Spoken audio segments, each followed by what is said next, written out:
Okay, question number 4. An farming employs on our farm 120. Can we see the board? Not yet, sir. Yeah, 120 we workers can now see the as board. direct labor, 15 workers as indirect labor. Now we need to understand the difference between the direct labor and indirect labor. The direct labor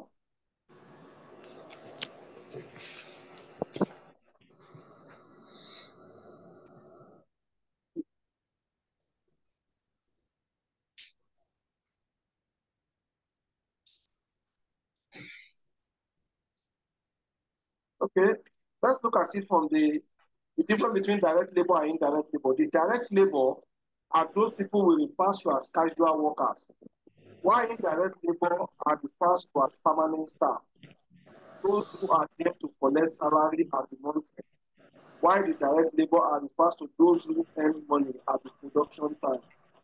Now let's look at the position. This is a practical question, a real life question. That when you are given this kind of question, you need to apply your initiative to solve those questions. We're now told that the farm remunerates its labor as follows.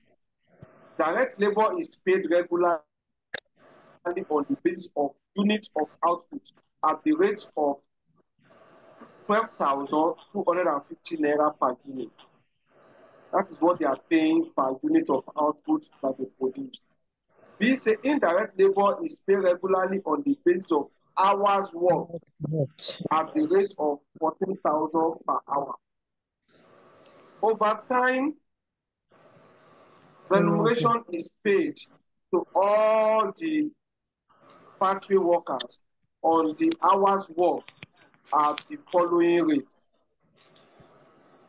26,000 naira per hour, 28,000 naira per hour for indirect labor, while direct labor is 1,000. The firm makes deductions on contributions to the social scheme. The employers and employees contribute 10%, 5% respectively of their gross pay.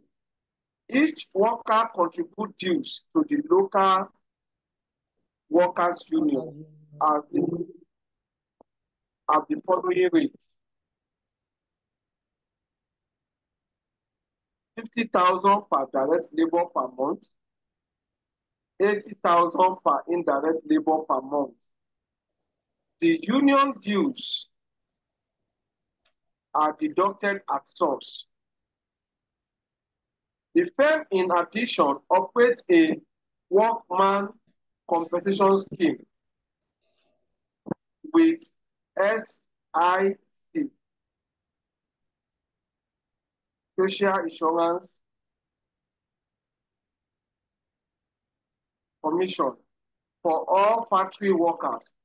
The monthly premium is 7,000, 7.5 million, approximately divisible between direct and indirect labor on the ratio of 4:1. Payee is appropriately 8% of the monthly gross income. During the month of June 1999, the farm produced 30,000 units of products during the regular working time of 8 hours a day for 22 days a month. The farm worked overtime of 6 hours a day for 4 days during the month and produced 3,200 more units of products. You are required to determine the cost of mama coin of the farm labor for the month of June 1999, distinguish between the direct and indirect labor costs. be the total net wages paid to the worker for June 1999, 20 marks. Do we understand the question? Hello? Hi, sir. Can we please speak up? Yes. Hi, Yes. sir. Now, how do we go with our solution? I would prefer to use Excel to save our time in this situation. Let's go with Excel. We can work less. Do we agree? All right, sir. Okay. Okay.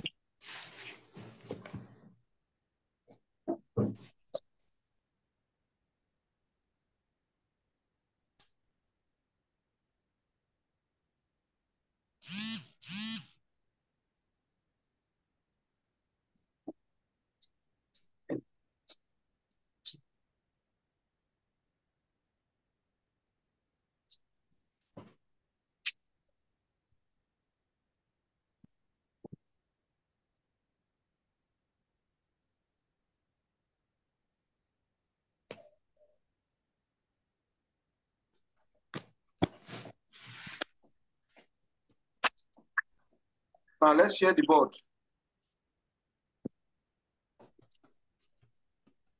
This is the Excel page.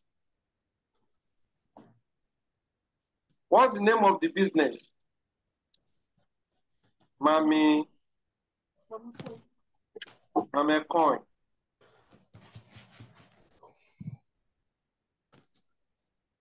What are we planning on doing? Payroll. Computation of labor cost. Then we were told that we are meant to have direct and indirect. Direct and indirect. Is that clear? Yes, sir.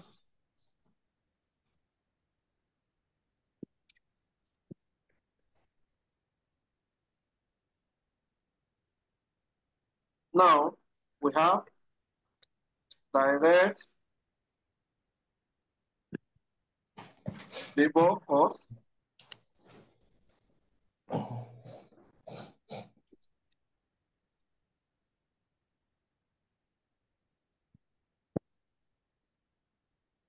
Then we also have indirect labor cost.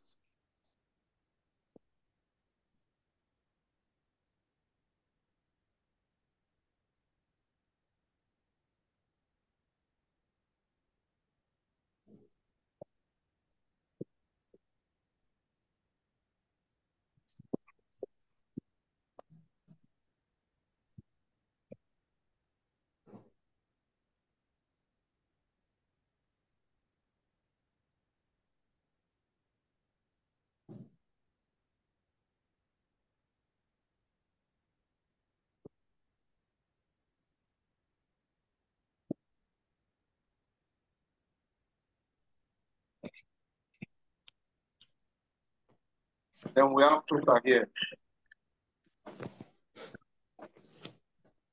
Sir, so but in this case, if we're meant to solve it ourselves, I are can't we hear meant you. to Please put it? speak up. Can you hear me properly, please? Yes, Can you hear me now, sir? What you say? Can you hear me now, please, sir? What you say? Can you hear me now? Yes, I can hear you now. Okay, so I was asking if we're given this kind of question to solve ourselves, are we meant to put it in a tabular form the way you're doing like this? Yes. Okay.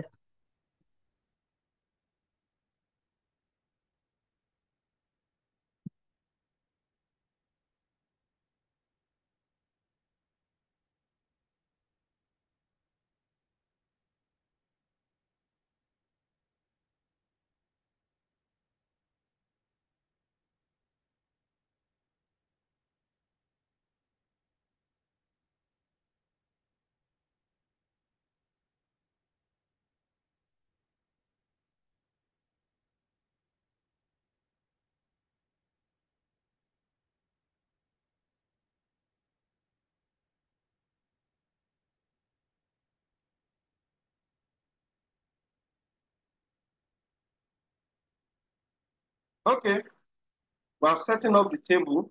It's not compulsory, based on the question that Jessica asked now, it's not compulsory that you a tabular form or you draw a table, but it will be more presentable because we're told that you should show your direct labor cost separately and your indirect labor cost separately. The examiner is interested in knowing what is your labor cost for direct and what is your labor cost for indirect. Is that clear? But it will be more presentable to have it this way. Any question again? No question, sir. Okay. Now let's go. The first one, we refer it to as basic salary.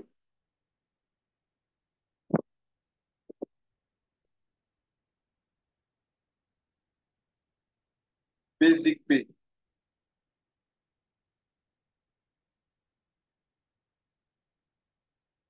What make up your basic pay, please? For direct labor, we have 12,250 naira per unit. Huh? Someone is saying something, please speak up. I can't hear you. I said for direct labor, sir, the Okay. rate is 12,250 naira per unit. For direct labor. Labor. Now, and you were told in the question that the labor are being paid. The labor are paid, direct labor are paid based on how many what? Based on what? On unit produced, Abi? Yes, sir. And they are meant to collect 12,000 The 250 network is naira. poor. naira per unit. How will you calculate that?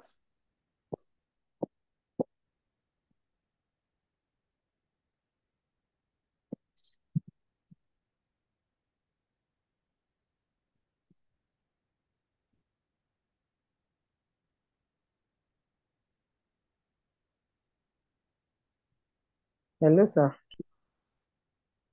I'm with you. Hello. I can hear you.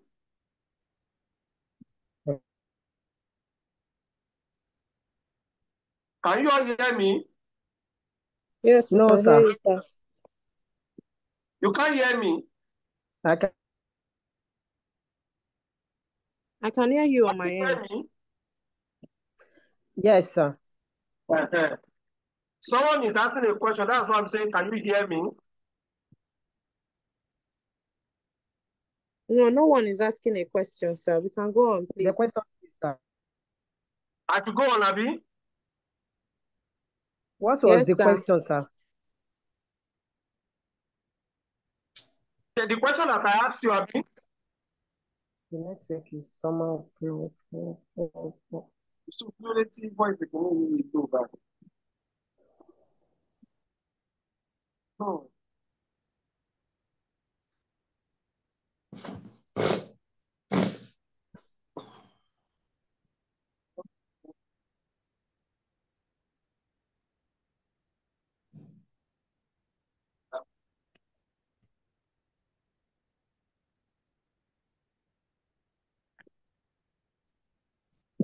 Okay, let's sort it out. Huh? What?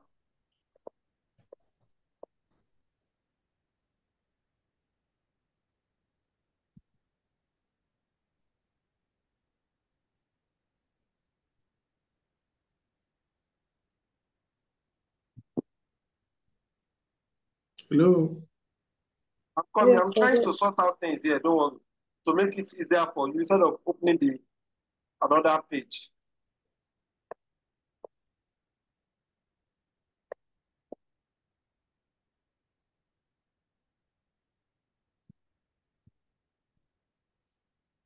Okay. Now let's go. Now, can we see the question from here? Yes, sir. Yes, sir.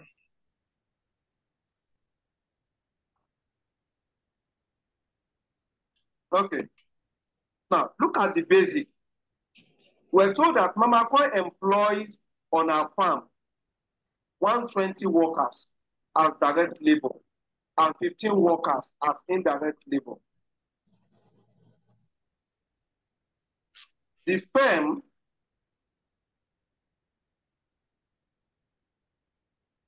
what we're trying to compute here, you need to understand that we want to compute the labor cost. We want to compute the gross and compute the net to answer question A and question B together. When we get to where we want to get the answer to question A, and we specify and I will indicate exactly. Now, Yes. remember point here, they say the firm employs 120 workers as direct labor and 15 workers as indirect labor. The firm remunerates its labor as follows. Direct labor is paid regularly on the basis of units of output at the rate of 12 naira 50 kobo. Is that not so? Yes, sir. Fine. Now, looking at it from that end, if the remuneration is based on that, something should come to your mind. I don't know whether you understand what I'm talking about. Something should come to your mind that if you are meant to pay labor Yes, on sir. the units, Yes, sir. how do you calculate it? Can we say What do you say? 250 per? I said I'm only guessing that. Can we say 120 workers? I'm talking about the direct labor now, multiplied by 12,000 naira 250 per unit to get our basic pay for the direct labor. Now, since that is the area that I want to clear, I want to try to clear. Then, since they based it on the unit that they produce, they don't consider the number of employees in that situation. You only consider the quantity they produce to pay them, Okay. not the number of employees, because I'm paying you per unit. Per unit. Regardless of the number of employees I employed in that position, I will ask them how many units do they produce. They produce 1,000. How much am I paying per what? Per unit? I'm paying 500 naira. 1,000 units times 500 naira. That is the total money. They should go and share it among themselves. Is it clear? Listen. The payment is based on the number of output produced. Output, not the number of labor. Adding it is number of labor now.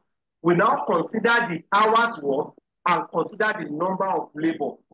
But here now, we are paying labor based on unit produced. Taking for instance, Catherine, when we were talking yesterday, I think I'm talking to Catherine. Yes, I can hear you, sir. When we were talking yesterday, I was at work, supervising some work. We employ some labor. You get it? Those people, they are there to work, to offload rice from the vehicle. The number of rice, we employ 5 of them to offload rice. And the offload was just only 20 bags of rice. 5 and we are them. going to pay them 50 naira per bag. For me to, the director now called me, Mr. Supervisor, how much are we paying these people? I said, we are paying them 50 naira per bag. 50 naira times 22. Between me and you, how much is that?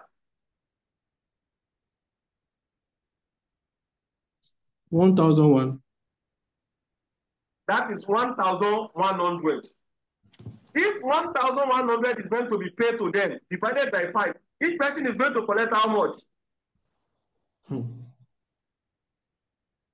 Each person will collect what? 220 naira. 220. Is that clear? That is what we call based on units.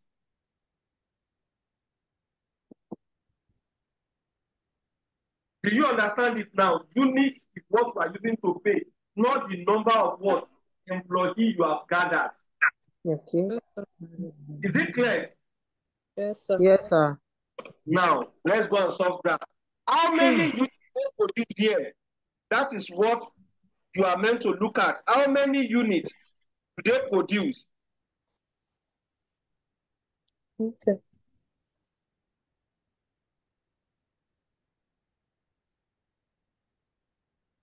During the month of June, the firm produced 30,000. 30,000. 30,000.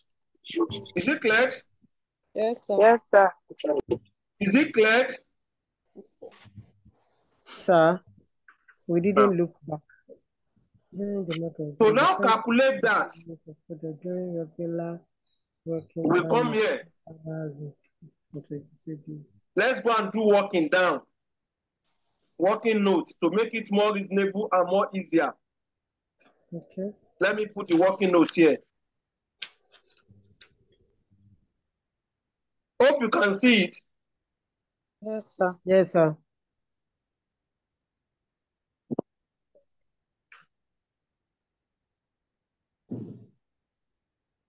Working notes. Direct labor. Direct labor cost.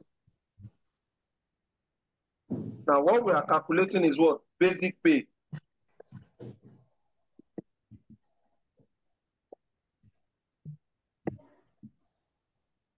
Basic pay. Abi?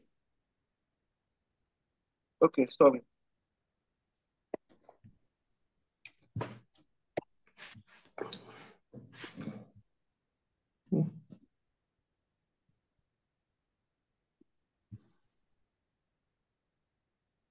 Working note one.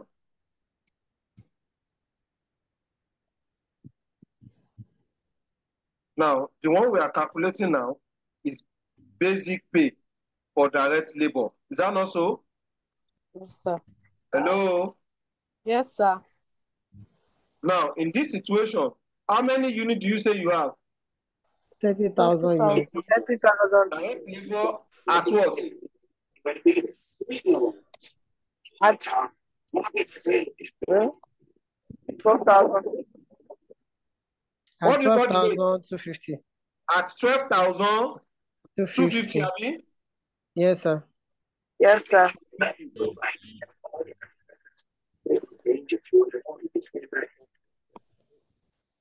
Is it clear? Yes, sir. Now, I want to make it more direct and more what? Easier. How many units do we have? We have 30,000. Abi? 10 units. Yes, sir. 30,000 Units. times how many are we paying? 12,000. To make it more reasonable, you can see the solution straight. This is 30,000 units. Okay.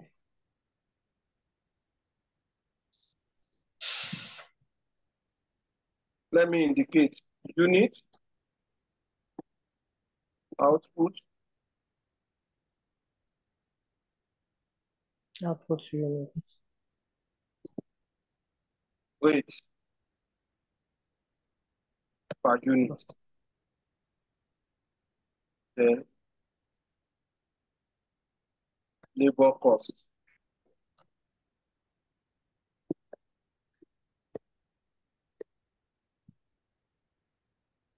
This is 30,000 naira.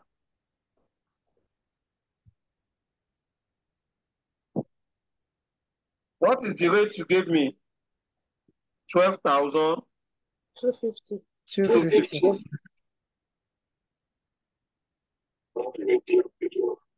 30,000 times 12,250. 367,500,000. 367,500,000 straight away. 500,000. Times. Now, for us now to determine Indirect labor cost. Indirect labor cost. How much is this one? Indirect labor cost is what? This one is on the basis of hours worked. 14,000. It's based on Is hour, that B? 14,000? It's on the basis of That's hours worked. 14,000 14,000 per hour. 14,000, Abi? Yes, 14,000 sir. naira per hour. 14,000 per hour. Now, to solve our problem here, to make it more easier and direct, what do? What are the things to be considered? We are going to consider the hours worked. Here, hours worked. Is it clear? Yes, sir. Yes, sir. In this situation, we also consider the number of what? Employee. Number of Labor. employee.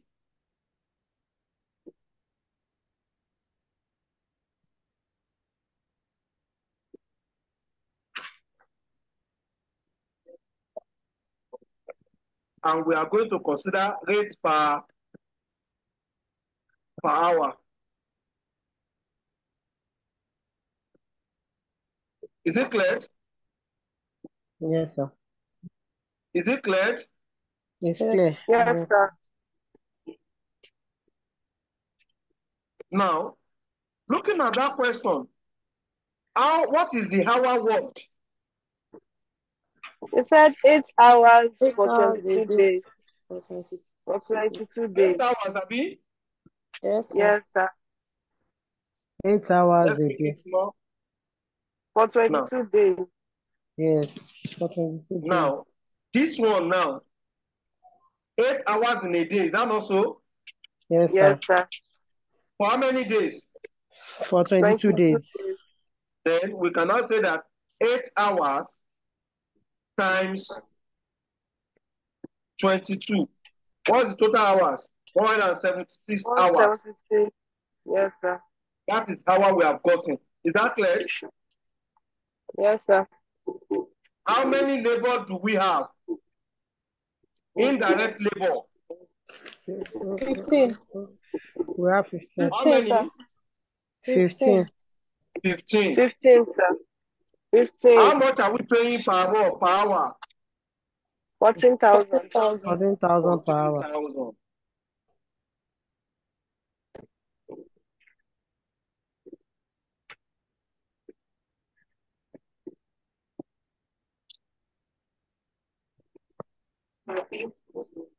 Then labor cost is now what?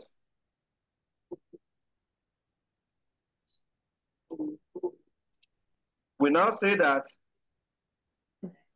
hours worked times number of labor times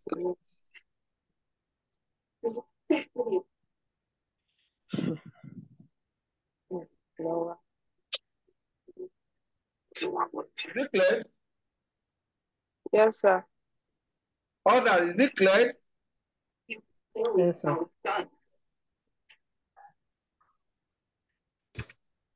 Let me know if you don't understand, I can re-explain. We can be on the It's same clear, page. sir. We're all clear, Abi? Yes, sir. Temitope?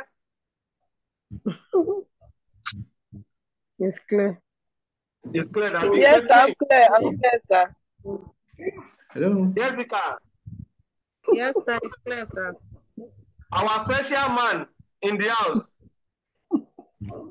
Hello, sir. It's clear. I've seen my mistake. I didn't had number of employees. I only multiplied hours worked with rates per hour. Now, the reason why we need to add number of employees. Now, if we employ people and they are meant to work for how many days? 8 hours a day. And they are going to work for 22 days in a month. we are going to say that each person is going to work for what? 472 hours in a month. Is that clear? Multiply that amount with the rate you are paying. That is what you are going to give to one person. So now know the total number to be paid, total amount to be paid to all the ladies. What we do, we now multiply it by 15 to know the total amount to be paid to all of them. Is it clear now? Okay. Yes, sir. Now, we can now go up here and position those things there. We have calculated the basic pay. Let's go up. Wow. Now, let's pick the direct one for the direct labor. We click on it. It's there already. We also what? Input for the indirect, which is this. We now determine the total. Addition of the two will give us the total. What is the addition of the two from your end too? From my own end, this is the addition of the two.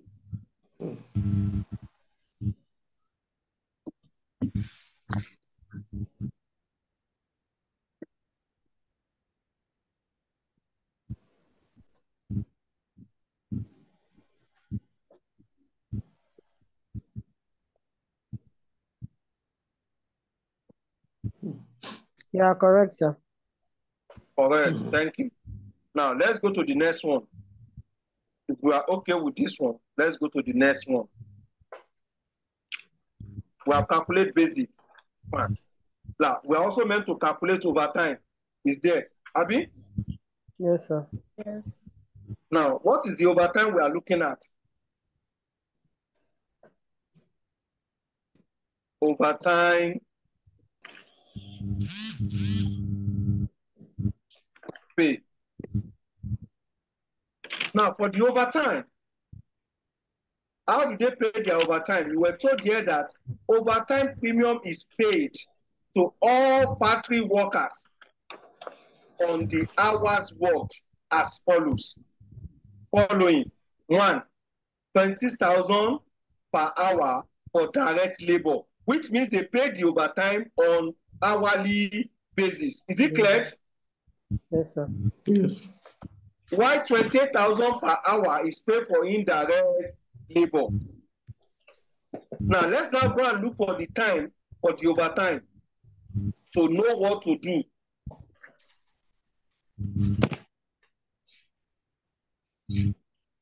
Are we on the same Hello, page? sir. Hello, sir. Yes.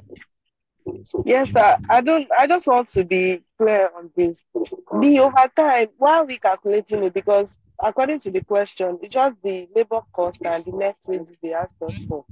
So is the overtime necessary? Overtime is part of the payment to be given to employee now. Okay. So It's we part of have the money to. they are going to pay out. It's part of labor's reward. No problem, sir. Thank you.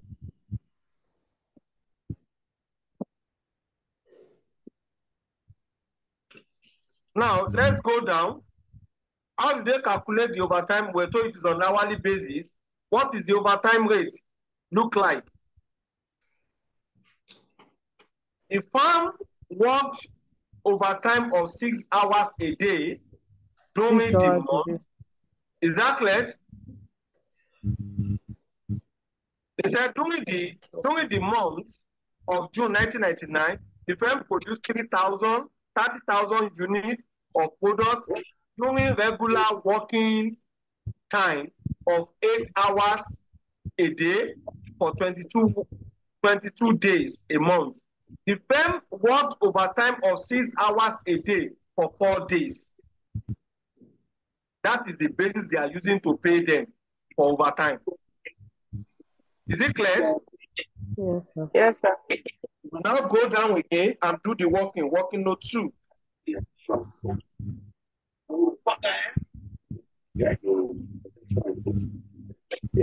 Overtime pay.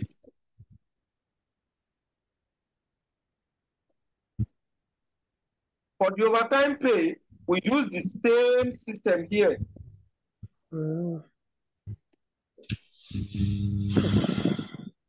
For direct labor, what do we have?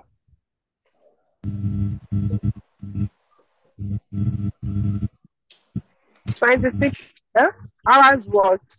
6 There's 26 hours hours. times how many 6 days? hours. 4 days. 4 days. Times 4 days. We have 24 hours. That is what they have. Please, where did you get How many number of from? employees do we have for direct labor? 120. Sir, please, What is the rate they are where paying did you get the 6 per hour for direct 26,000. labor? 26,000.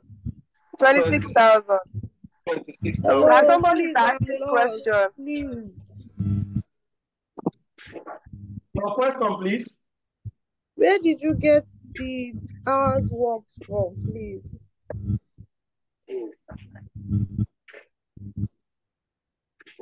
Can you see it here? Okay. Can you see it now?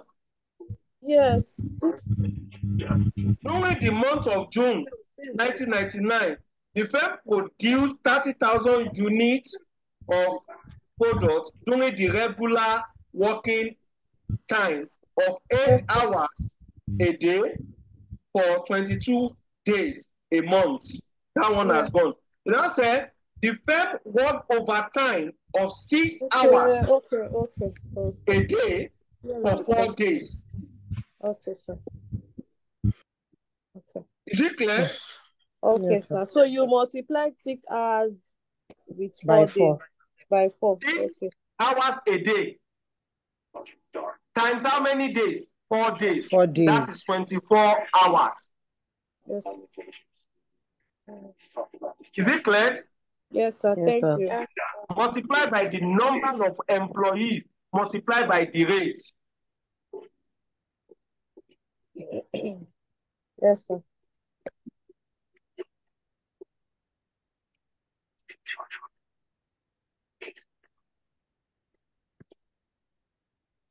Mm.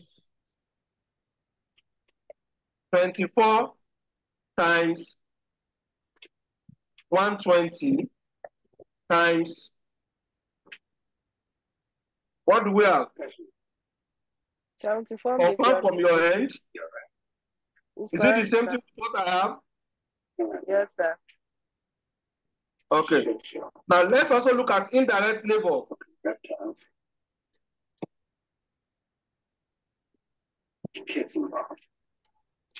Is there any changes in the number of hours worked?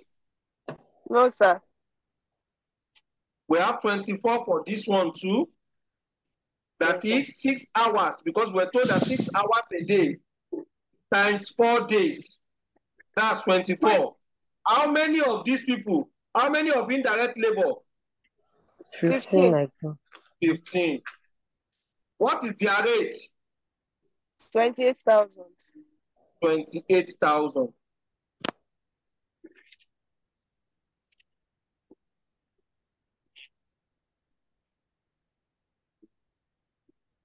We now come here and say that 24 times 15 times 28. Any question?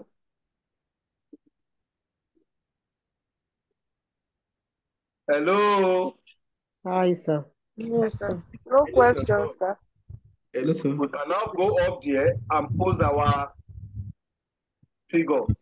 The first one, direct. We click on this. The second one, go back there, click on this. Then we add the two together. What do we have?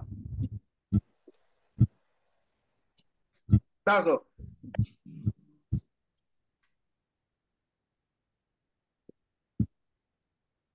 Any question? Any question?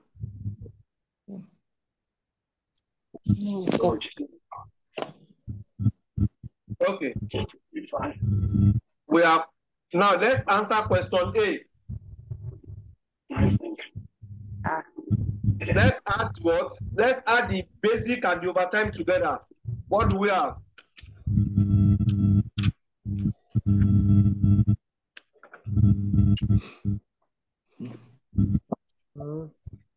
This is gross pay, which is question A.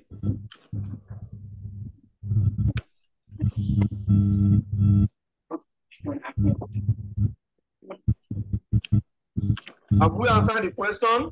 They asked us to answer. Okay, Yes, sir, sir. but why are we adding total? Why are we adding total? What? Why are we adding the total, sir? Because they asked us to determine gross pay.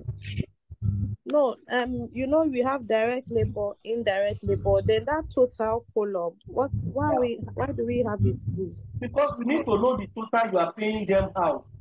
Okay.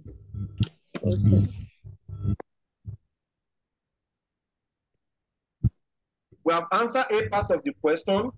Now, the next one we are looking at is what? Deductions.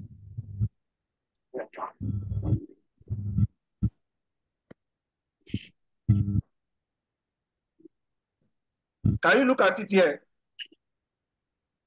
Are we still good to go? Yes, sir. Yes, sir. So, It said the firm made deduction and contribution. so, Is that clear?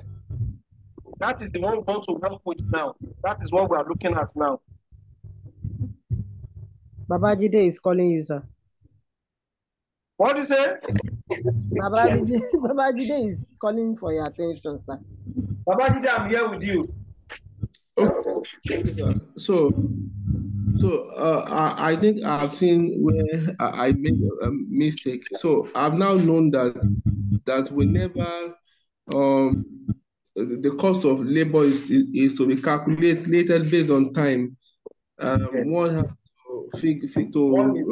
One is on unit, the other one yes. is on what? If it's on hours.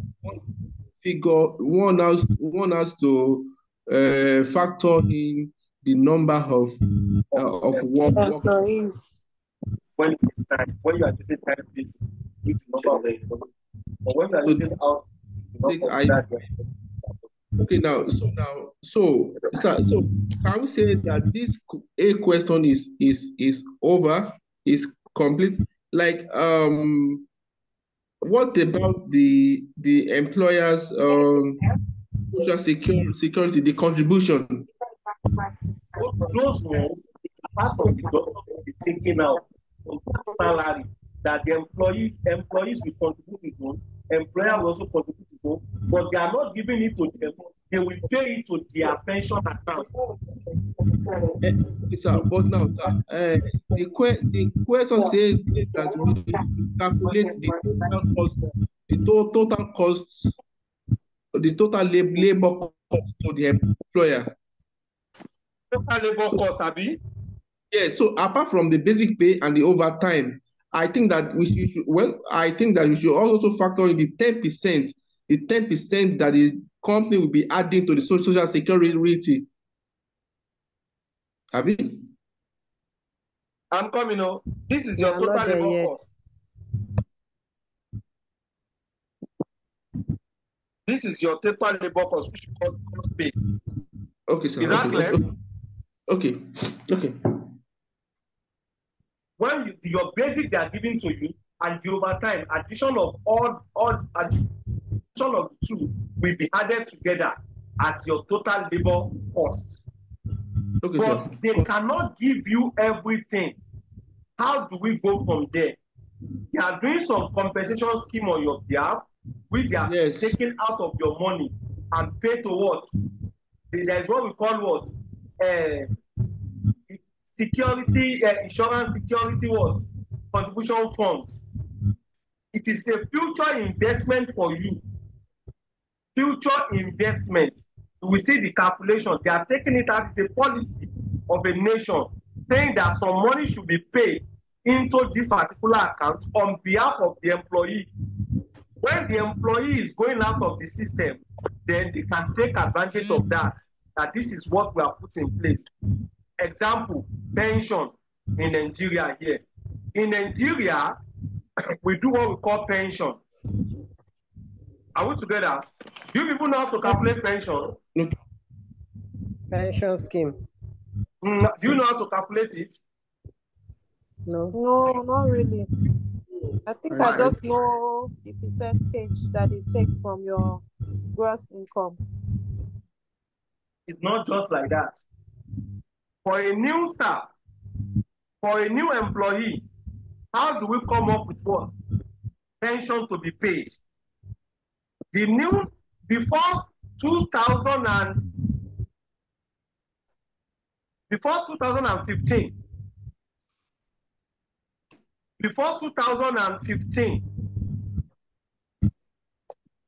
we were using 15%.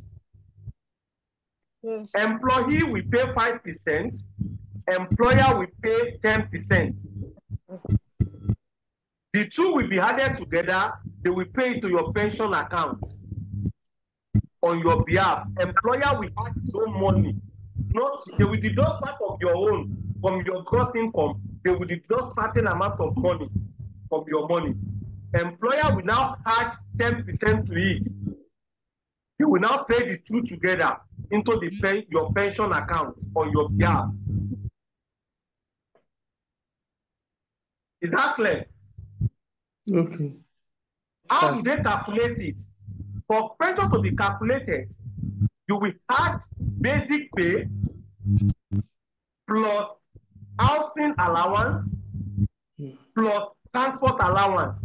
Addition of these three will make up the 15% and the 5%. 15% of this total will be calculated for the employers, while employee will pay 5% of the addition of the three. That is what they will normally use to calculate pension. In 2015, after 2015, during the era of Jonathan,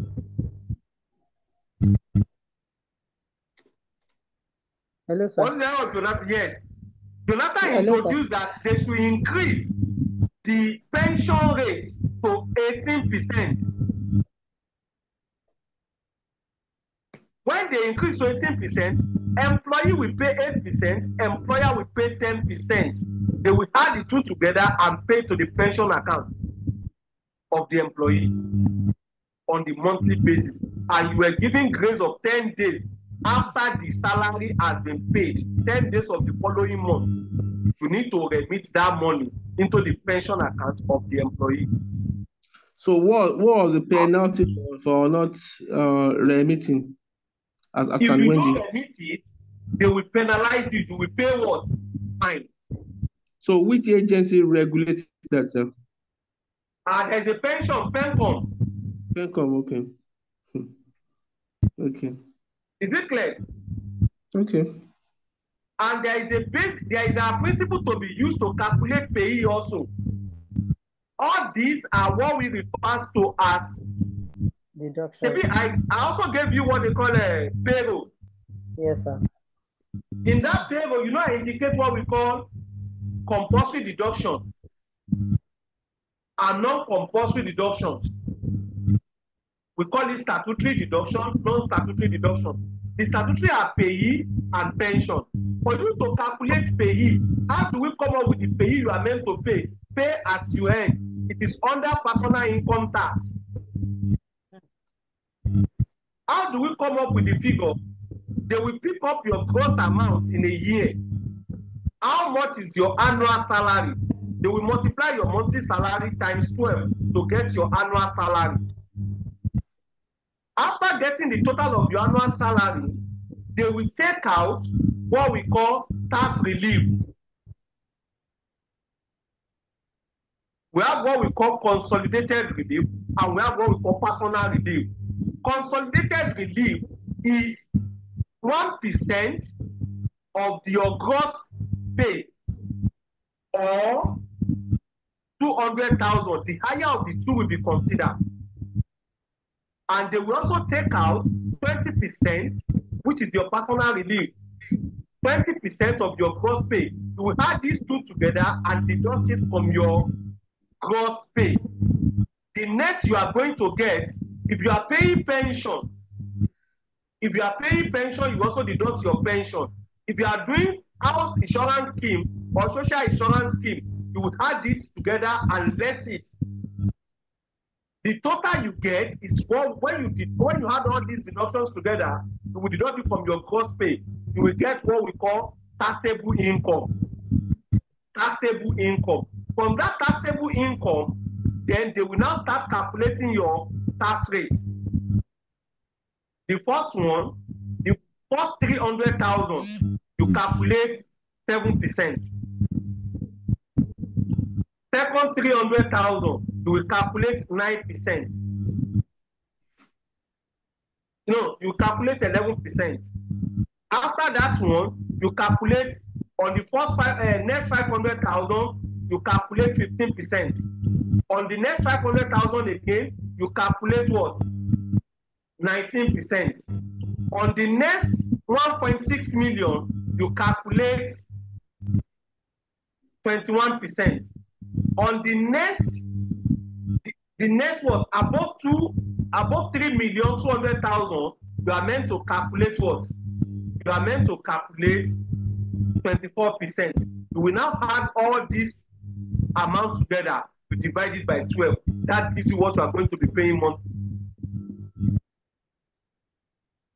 All what I'm saying is like what? It's very heavy. Abi? Yes, sir. Abi? Sir, sir. I'm with you. So what's the difference between taxable income and chargeable income? Chargeable.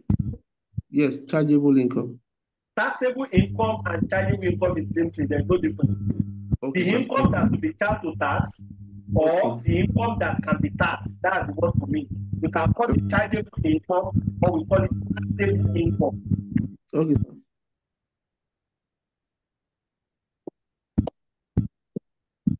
Okay. To do summary of what I've made mention of in a simple shell. After calculating all this, please try to refer me that I should give you the format for calculating what pay. Is that clear? Okay, sir. I will throw more light on that. You can see how it looks like. Okay.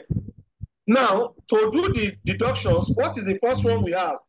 We have what we call contribution of the social security scheme. Is that not so? Employer and employee, 10%, 5% respectively. Of what? Gross pay. We now come here. We don't need to work that one twice. Don't stress yourself. Is that clear?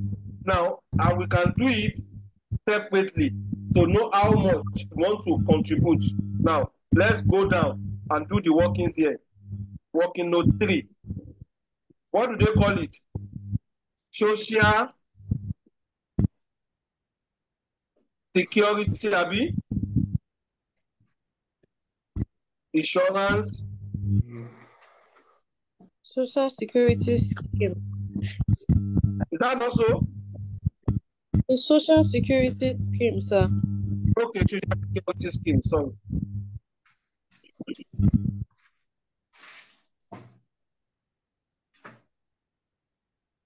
Now, we will do for direct labor, and we also do for indirect labor.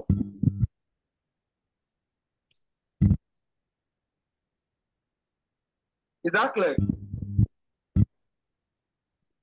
Okay, sir. Yes, sir.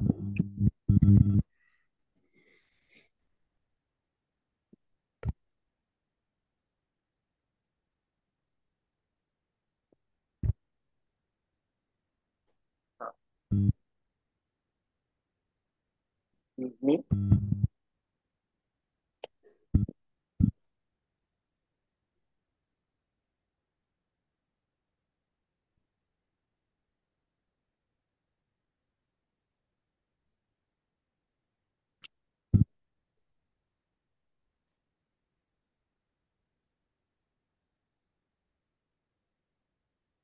Okay. I was thinking what's going on.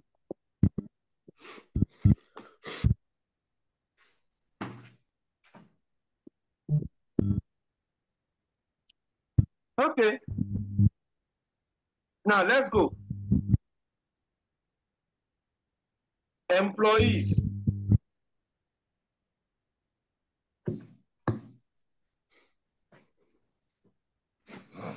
%5 times what?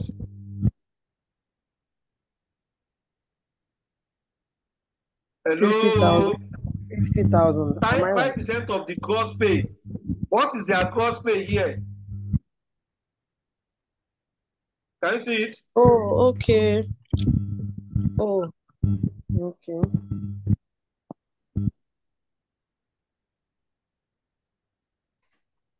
What is the gross pay? That's 442 442 380. 442 380 million. Abi? Yes, sir. We also put it here. 442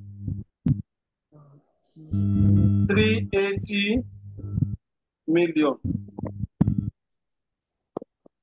5%. What about employer? 10%. That one is 10%, Abi.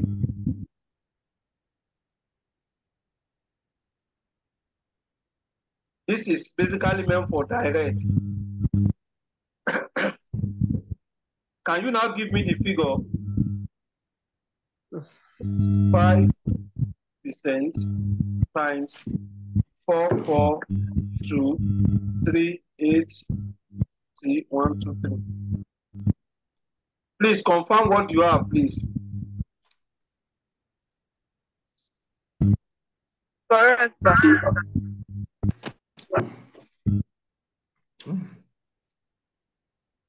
Why the second one will be 10%? 10% times 442 380,000. Is that clear? Hello? yes, sir. We also do the same thing. For the direct labor, for the Let me indirect pick labor. this one here. Okay. Not to waste our time.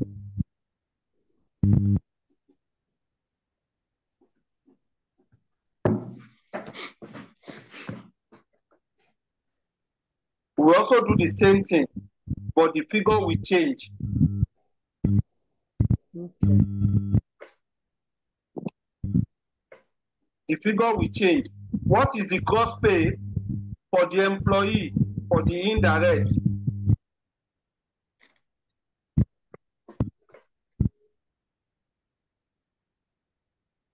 Let's 47 go up. million, 40,000. 40,000. 47 million and 40,000. We now put it here.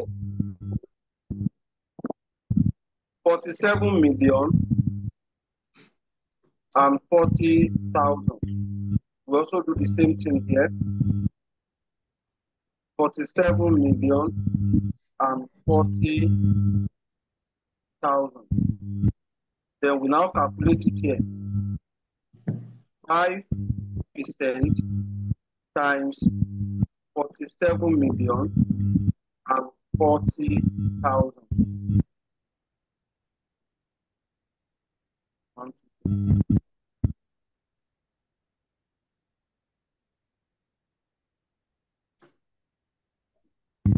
%, times 47 million and 40,000.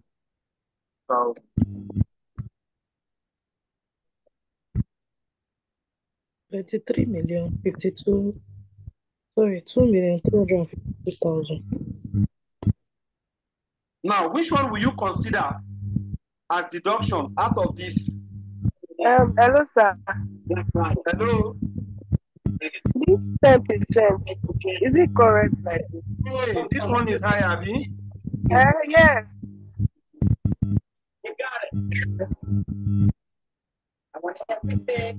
You are meant to remove 1 0. Should be 4 million. Should be 4,724,000. What do you say? I said it should be 4,704,000. You didn't have Okay, sorry, I've seen what you are talking about. Sorry. The Have to percentage is remove not 1 there. 0. Oh, okay. It's correct now, Abi? Yes, sir. Now, we have done the calculation. Which one will be considered as deduction in our computation above? Is it employee's own or employer's own, or the two?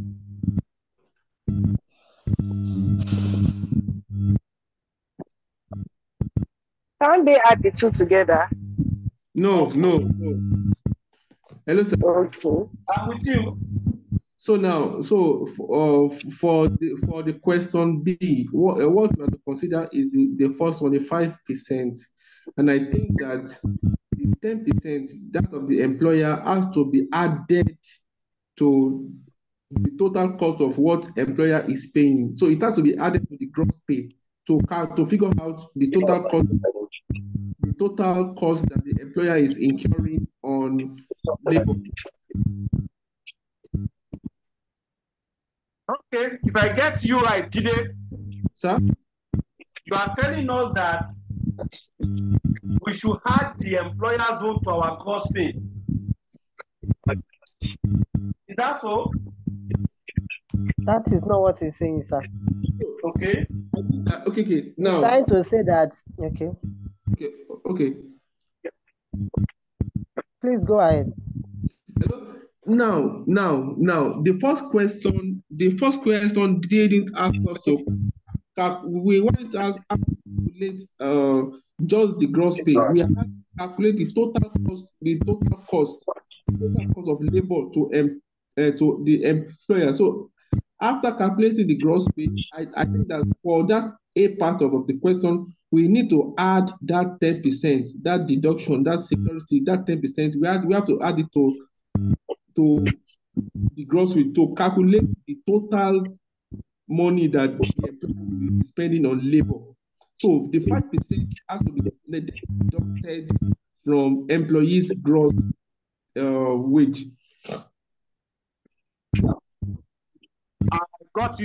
I got you right. Okay. You understand? But in the place of compute,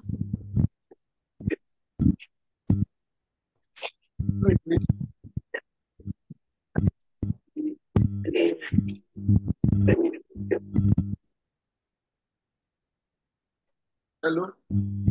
Máa pẹ́ padà fún mo wà meeting máa pẹ́ padà sí mo wà meeting kọ́ báyìí.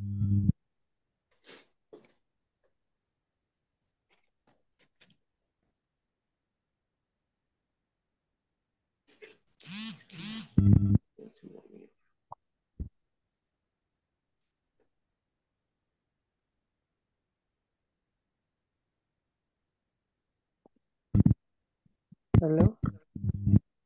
Hello. Can we move on? Hello, can you hear me? Yes, sir. Yeah. In the course of computing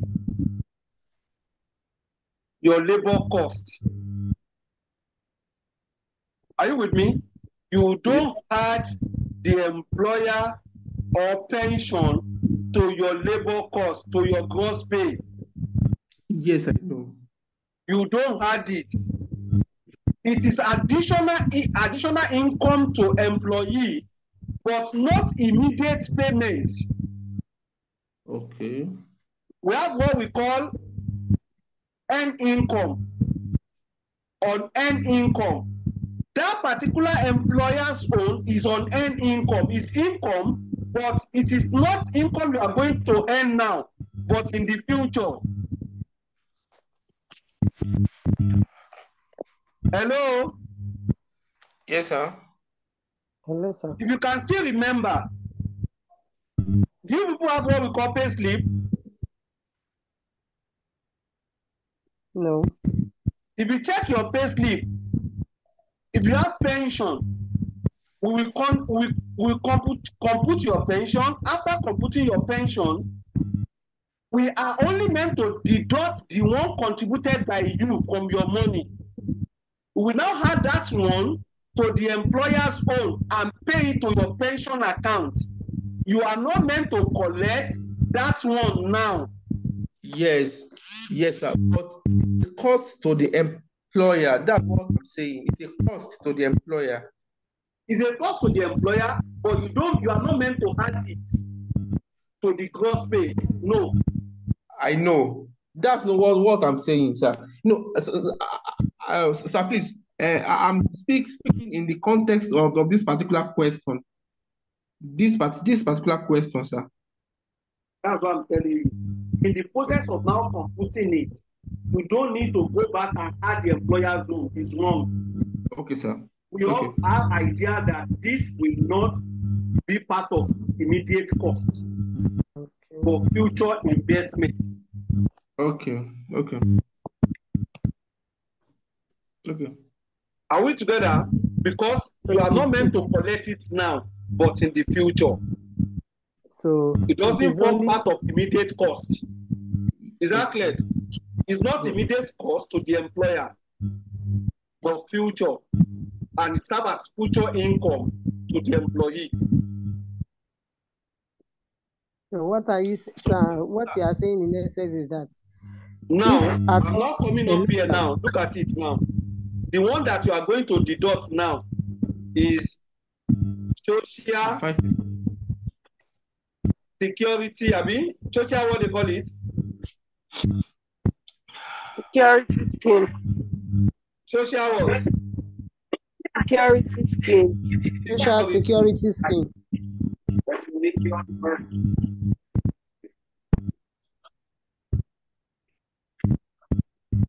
I will now indicate employees.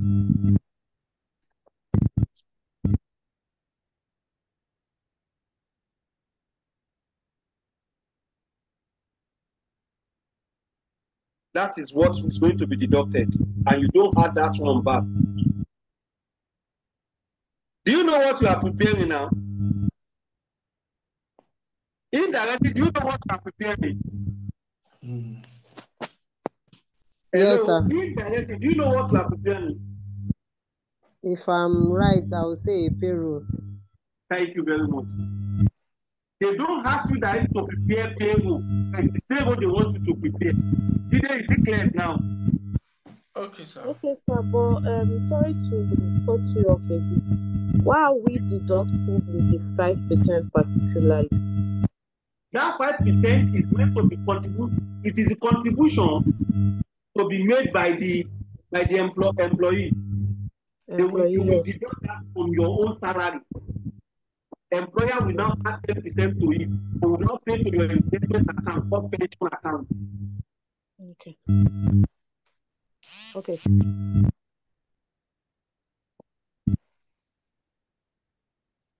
Then let's go and pick it. We are taking this, and we're also taking this.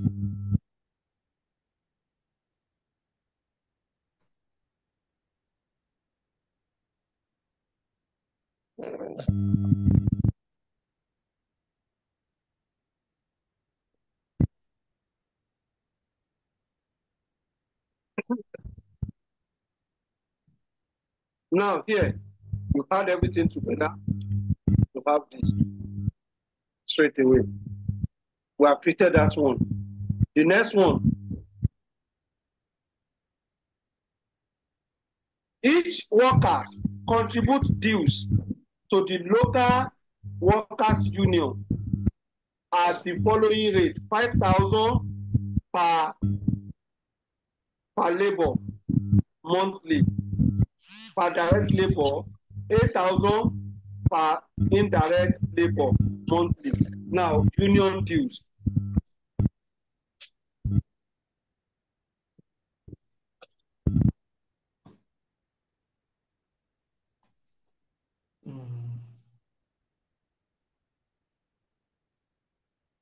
Let's go and do the workings down, because you cannot, if I don't show the working, you might find it very difficult to, when you are studying, and not understand what I've done. That's why I'm doing the working. I can do it directly, but I'm using Excel personally. That is why I put in place what we call prepare solution. All these I will not explain. I will just be telling you, you pick this figure, you add to this, but you will not know how I got the figure. Now let's go working. Working note 3. Working note 4. Union Contribution. dues. Is that clear? Yes, sir. We have what?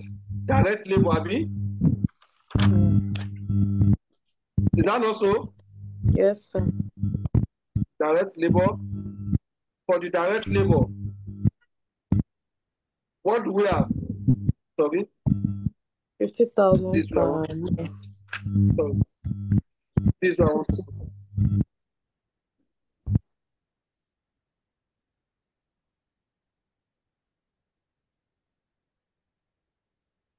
At what rate? 50,000 per 50,000 month. naira per 50,000. 50,000, Abi? Yes, sir. Times what? How many of them? How many direct labor do we have? 120, 120. workers. That will now give us what? 50,000 times 120 workers. How much is that? 6 million. 6 million. We also come here. Indirect labor.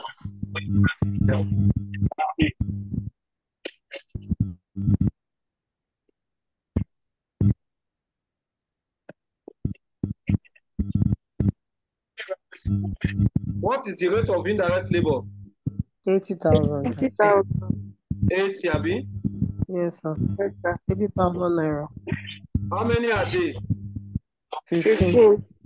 15 workers. And that is 80,000 times 15. What do we have? 12 million. 1.2. 1.2.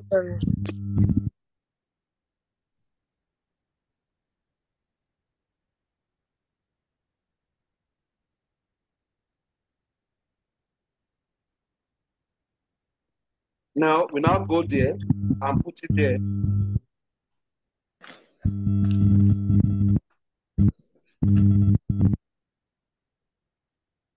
This 1,000.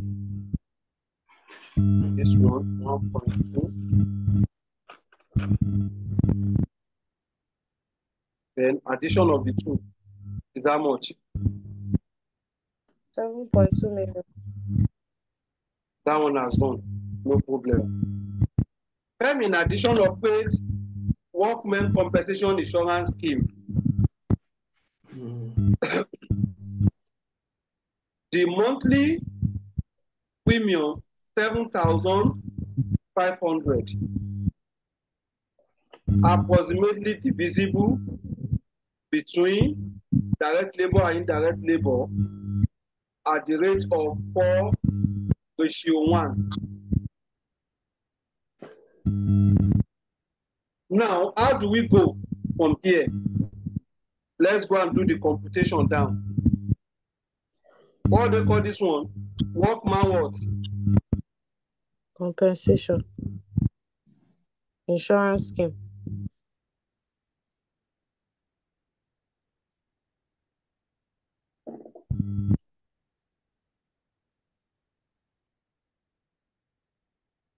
Working note 5.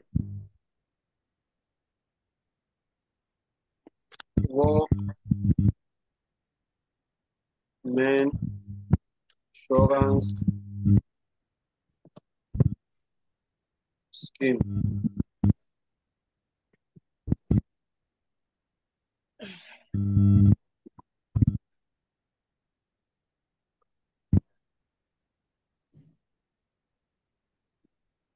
Okay, then we come here. Direct labor.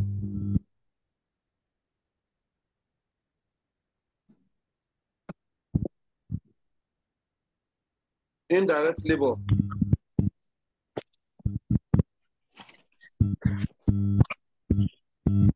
How do we go about it? This is 4:1, Abi. Yes, sir. We now say that total ratio 4 plus 1, that's 5, Abi. Will now be 4 divided by 5 times how much is the social control scheme that the company is paying on their behalf? 7,500,000. 7.5 million, Abi. Then this will now Yes, be sir. times 7,500,000. This one also will be 1 divided by 5 times 7,500,000. Then this will be what? 6 million. 4 divided by 5 times 7,500,000. The second one, 1 divided by 5 times 7,500,000.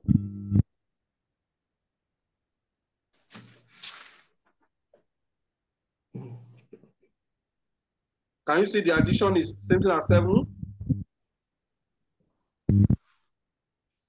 Yes, sir. 7.5. Yes. Are we together? Yes, sir. Hello? Hello, Yes. sir.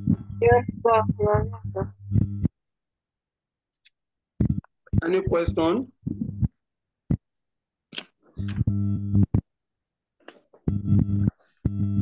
Okay. 6 million at 1.2 and 7. What do you say? No, not that, sir.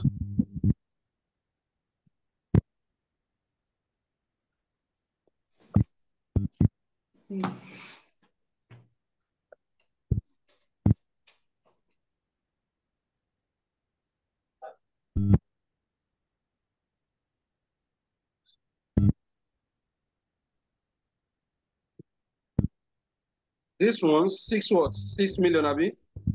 Yes. Yes, sir. Then the second one, 1.5. 1.5. 7.5. Addition of the two.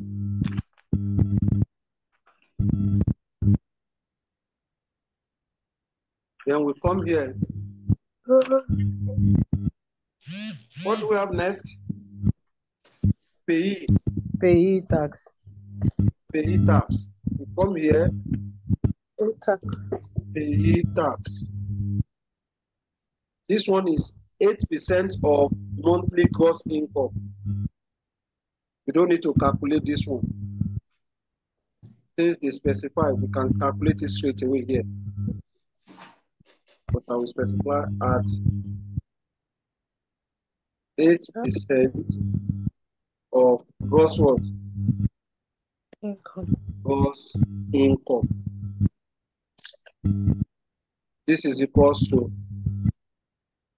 8% times, what is the gross income? This one, Abi. Then this one, 8% times this. We'll add Okay, everything so you're together. doing for both direct and indirect, sir. Yes. Okay. Now, let's put everything in what? In brackets. We less it because they are deductions as they specify in the question.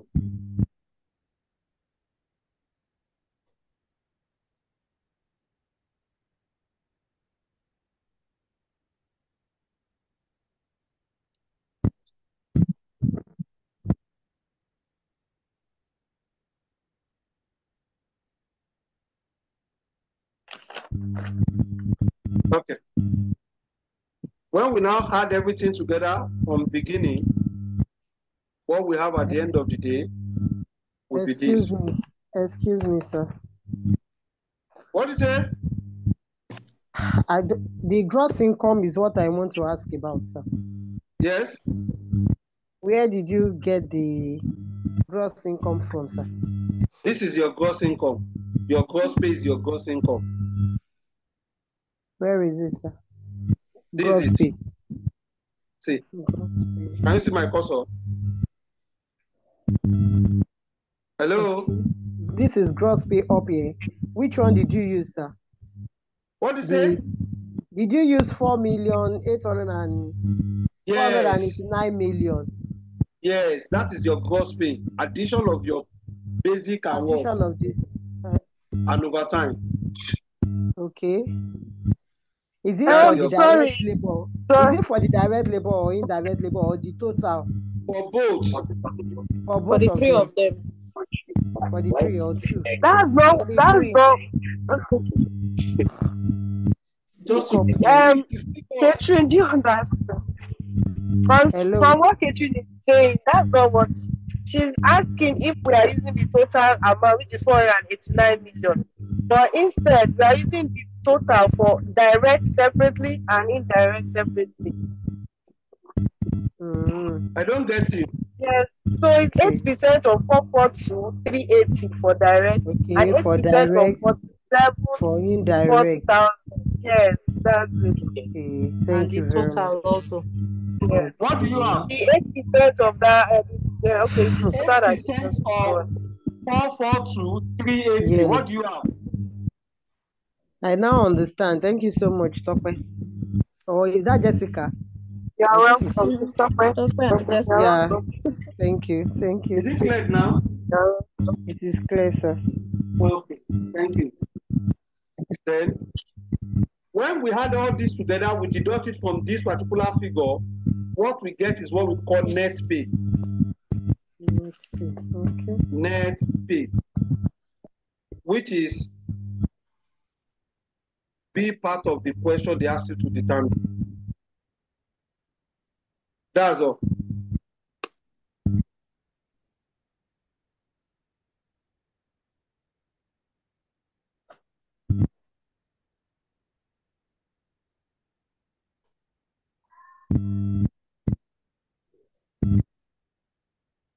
Any question, please? solve one question for 2 hours. Eh?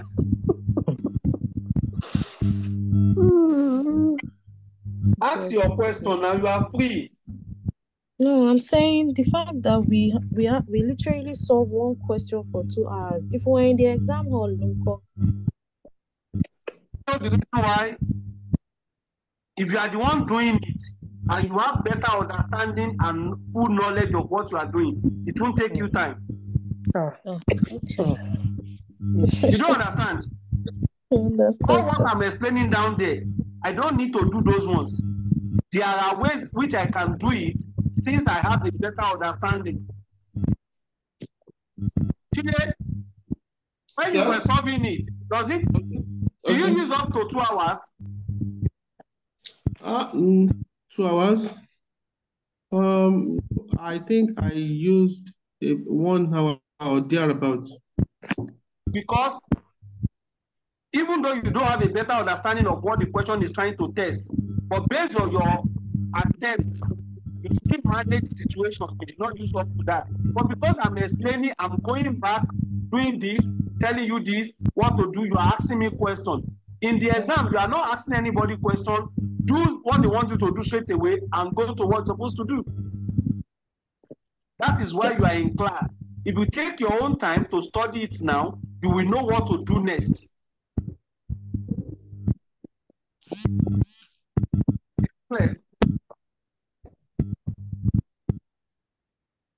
Or you expect that I just come, give you the magic, I will not let you understand the reason why I'm doing it, the figure I'm picking.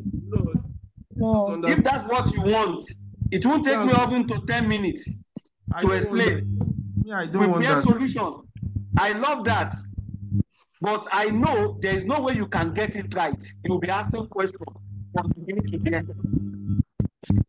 If you can see the way you're asking questions, how did you get this? How did you get that? If it's a prepared solution, you cannot get the better understanding of it. It's better you have a delay in class than getting to the exam hall and you'll be having delay. Which one is better? This one, sir. What you say? This one is better.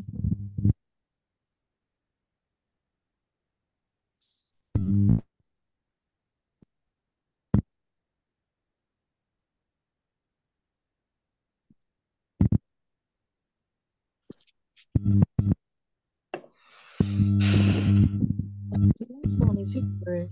Let me see. I'm getting another figure.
Wow.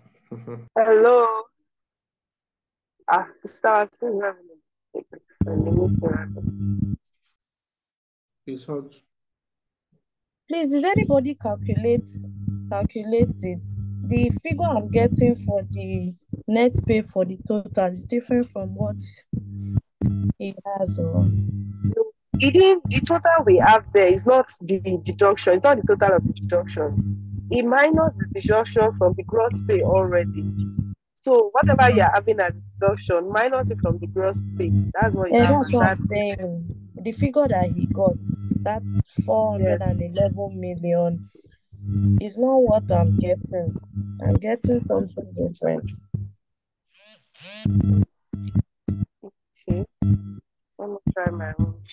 I'm getting 411 million 96,000, but what he has is 411 million 95,400. I don't know if I have anything wrong.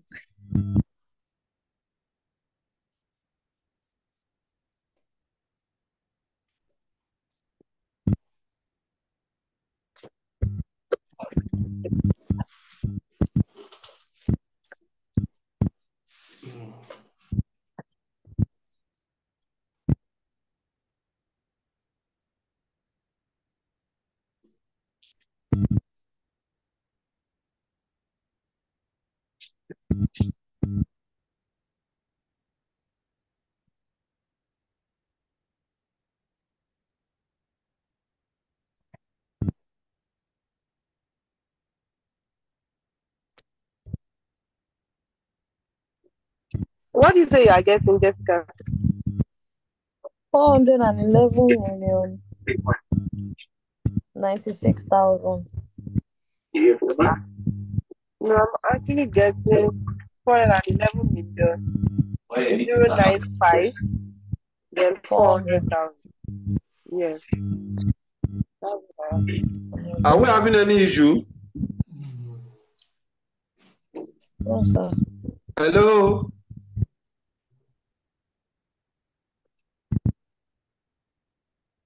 Are we okay? I said, do you prefer solution?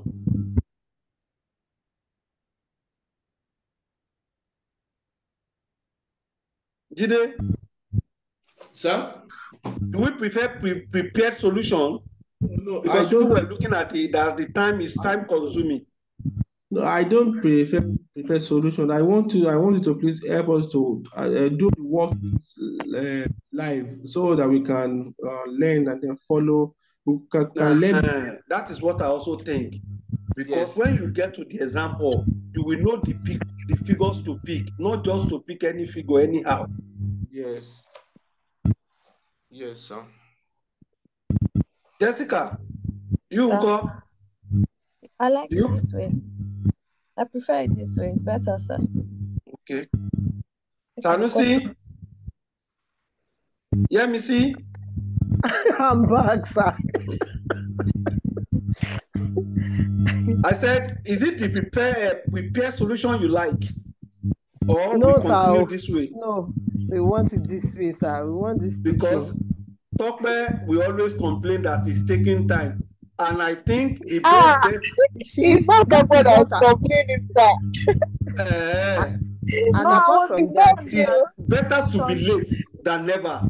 When we're late no, she's to a not place, complaining, sir. I don't uh, think I'm she's not. I complaining. was the one that She's only mentioned it, but not saying like I was what complaining. she's Actually. saying. She wasn't complaining. What she's saying is that if we can solve a question for more than an hour, what will now happen during exam? That's exactly what she's trying to say. okay. And I Now, have that thought as well. This thing is okay. somehow Now, if you have a better understanding of a question, yes, sir. it will not take your time. You doing is it personally, you are not talking to anybody. You are doing it on your own. It will be very So, fast. Very, sir, very may fast. may I ask a question? Yes.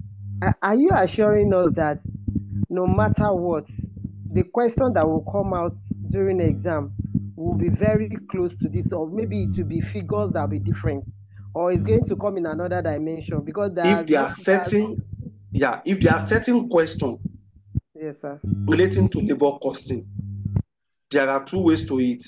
The last question I saw before this one or this one is that they ask you direct question on payroll. Okay. Or they will ask you question to calculate what is the basic pay. They ask you to calculate the bonus.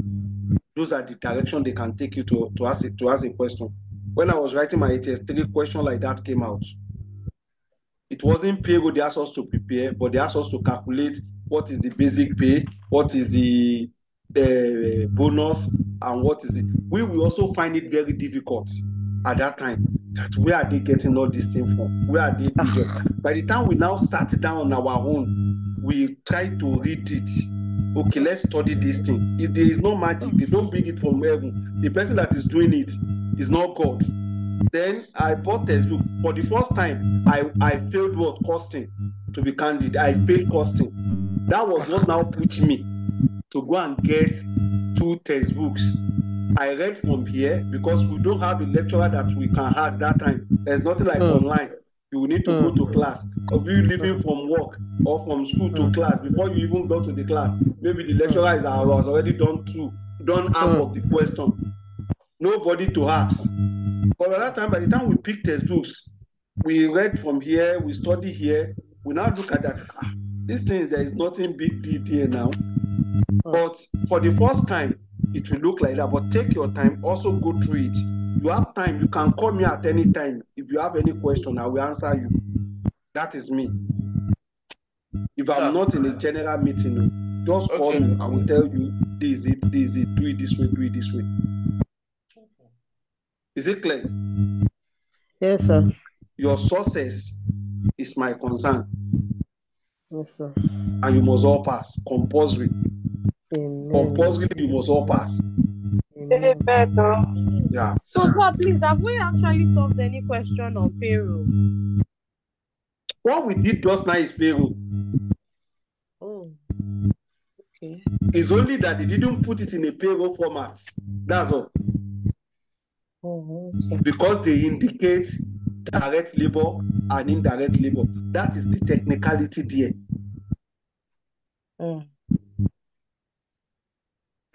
And what you have done now is what we refer to as payroll. There is nothing more than that.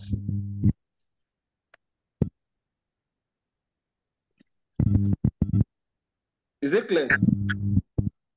Yes, sir. Now let's look at today's topic. Inventory valuation. Some of you might have an idea of what this topic is all about. But there are little technicality in this one because this one involves what? A lot of formulas and assumptions. Is that clear? Yes, sir. But if you can pay attention, you will get it right. You might not solve question this night because I know Tokwe is tired. He wants to go and sleep because he's going to work tomorrow. No problem. Let's quickly. Oh my mind. I've You, been sleepy already. yeah, please sleep it already.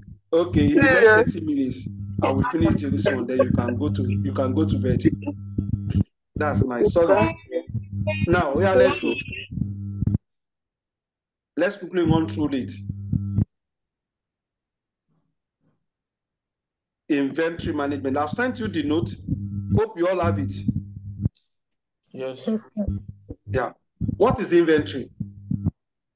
We all been saying it, inventory, or they call it stock. Before the IS2, International Accounting Standard what? Standard 2, we call it stock. But when they introduce FRS into the system, they change that direction to what we call inventory. What is inventory? Inventory is defined as production or trade inputs. What you use to run your production to produce the required goods and services. In terms of item classification, accounting item classification, inventory is classified under the current asset item in the statement of financial position. Is it clear? Yeah. Yes, sir. We have 3 types of inventory according to IS2. We have what we call raw material, we have what we call finished goods, we have what we call semi-finished goods. Raw material refers to as input that needs to be used in the production to produce the required goods for human consumption. Finished goods refers to the what? Immediate goods that has already what? Passed all the processes. We get to a particular point, we call it process costing as we are going. When we go to costing what? Method. But not now. Let's take it bit by bit. Why the last one is what? Semi-finished goods. That is what we refer to as work in progress. That is, it is a part of what? Goods that is yet to be completed. It still requires some processes. Then the next one is what? Inventory management. What is inventory management is all about? The control you are meant to put in place to monitor your inventory level or your stock level. Is that clear? What this is also refers to as critical points, critical stock level. We can also call it what? Critical stock level. We have what we call reorder level. We have what we call maximum inventory or stock level. We also have what we call minimum inventory or stock level. These are the 3 things you need to memorize.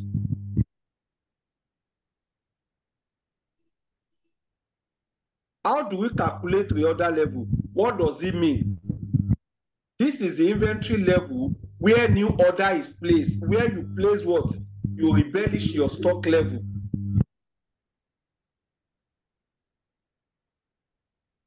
Stock level replenishment, that is the point where you need to place another order.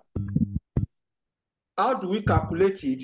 We refer to as what? Maximum usage times maximum lead time. Maximum, what we call usage, stock usage or inventory usage, we are looking at the rate of consumption. Stock inventory or stock usage simply means what? Consumption rate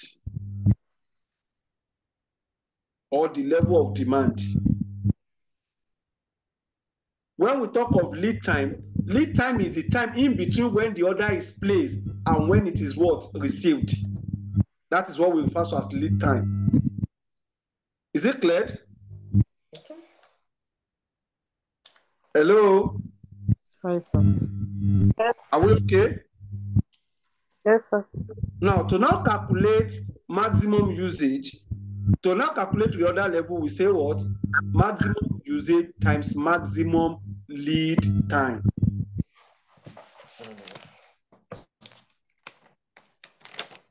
The next one is maximum inventory level. This is the where your inventory will get to that you don't need any embellishment or any order to be placed.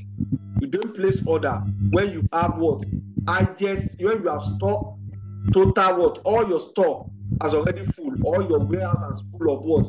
Of inventory. You don't need to store anything. That is your maximum, the highest capacity that your stock can take.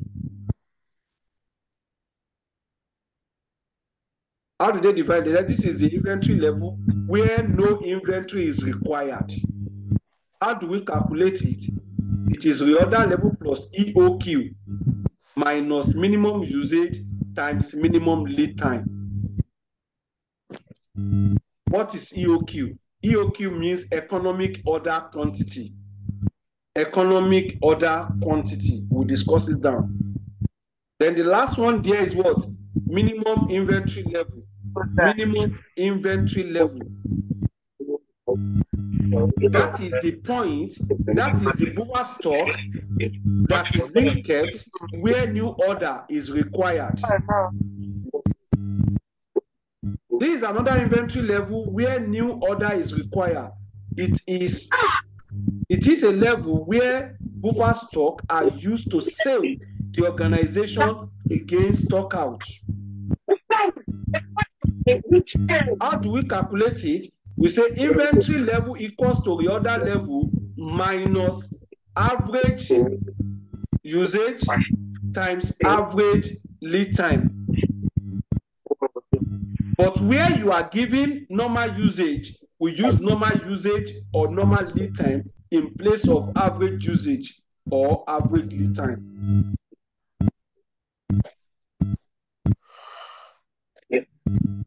Any question, please? Okay. Hello, sir. I'm with you. Yes, sir. Where we have minimum inventory level, which is equal to reorder level minus into bracket of average usage times average lead time. Are we still going to make to calculate average usage and average lead time before it can be eventually multiplied? Yes, you are right. Your average usage is equals to maximum usage plus maximum your average usage is equals to maximum usage plus minimum usage divided by 2. Likewise, average lead time is equals to maximum lead time plus minimum lead time divided by 2. But we use average usage and average lead time where normal usage and normal lead times are not given. But where you are given, you are meant to use that instead of average. Is it clear? Yes, sir. Are we sure? Yes, sir. The next one now is EOQ, economic order quantity. This is the maximum or optimum quantity that can be purchased at minimum cost at a time.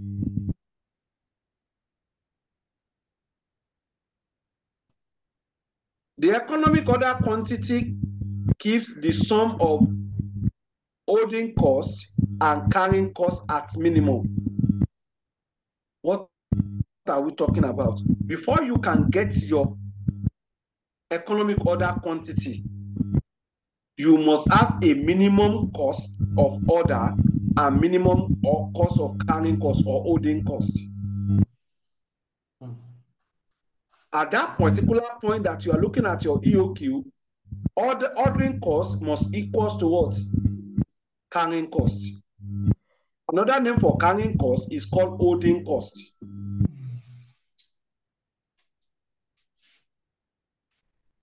What are the assumptions of EOQ before we look at the calculation?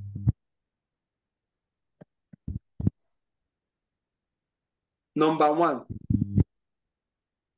the rate of demand is constant and the total demand is known in advance. Simply means there must be instantaneous annual demand. Demand must be known and it must be constant.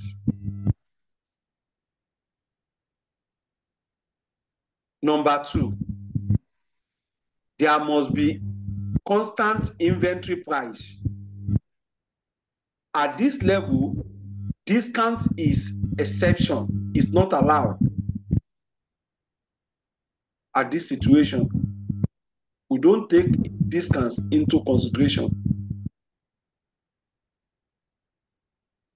Before you can determine your EOQ, ordering cost must be known, must be given. The ordering cost must be known and constant. Another one is that there is no provision for what? No provision for safety stock or buffer stock. You assume that what you are buying is what you are selling. Meaning that the minimum cost level is 0. You don't make provision for anything. No provision for stock out.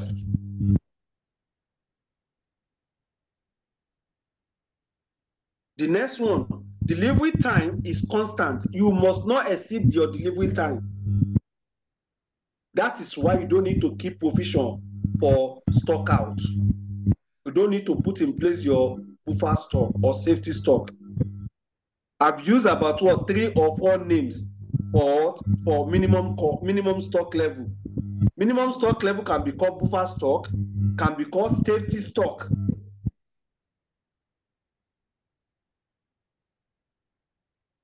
The replacement of defective unit is what? Instantaneous.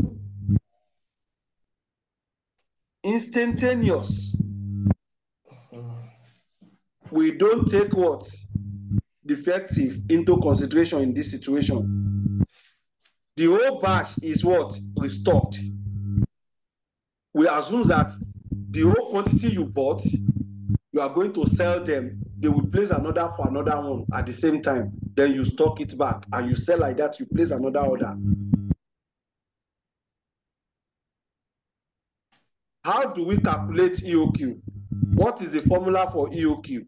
On this situation, we have majorly 2 types of EOQ. 3 types of EOQ. We have ordinary EOQ, we have what we call batch EOQ, and we have what we call EOQ with stock out.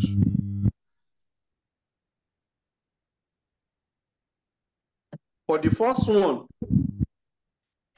if time permits me, I will prove it to you how they got this formula. Exactly. There is a what? There is a link on how the formula is being derived.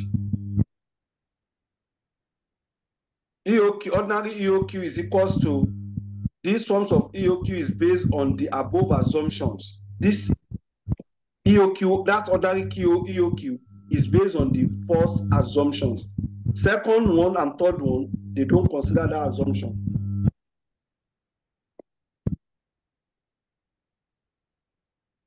EOQ, that is economic order quantity, is equals to square root 2 COD divided by HC. COD is cost of order. D is what? The annual demand. HC is holding cost. Where COD is cost of order, D is annual demand, AC is holding cost. Now, batch EOQ, that is the EOQ that based on what? Production capacity. It assumes that production are being carried out in batches.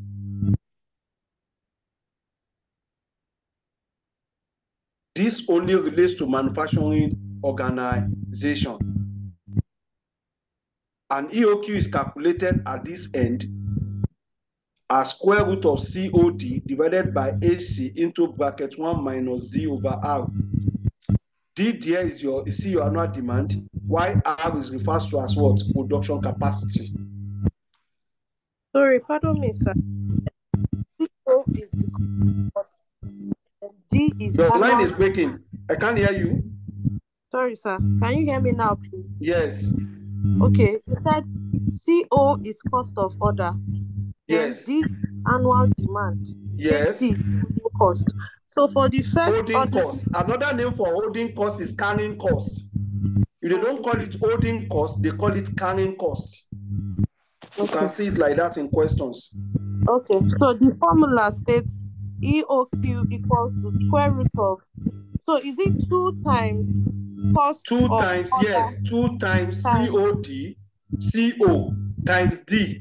Okay. That is interpretation of the formula. Is it clear? Yes, sir. Then the last one is EOQ with stock out. This type of EOQ is possible where an entity is experiencing stock out. It can be determined as EOQ, the same formula, that's the first one, square root of COD divided by AC times square root of CH plus CX divided by CX. CH is what? Cost of holding plus cost of stock out divided by cost of stock out. Anything you get, you multiply it together, you get your EOQ. Where AC is what? Cost of holding stock. CS is cost of stock out. Is it clear? Now, before we move to the next one, we need to look at what? Inventory terminologies. Yes. Inventory terminologies. Technologies. A, we have lead time. This is the time in between when an order is placed and when the order is received, e.g., 2 to 4 weeks. When you place order on Jumia, it will tell you to what? 2 to 4 days, 2 to 7 days, 7 working days. That's an example of what we call lead time.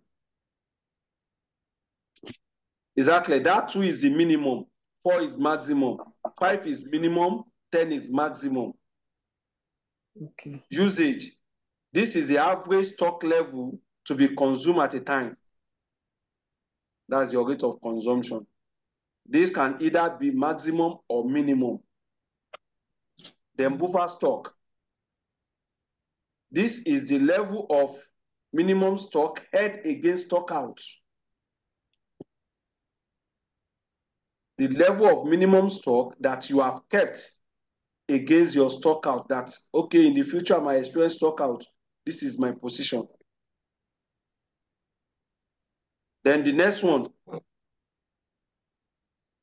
cost of order. This is the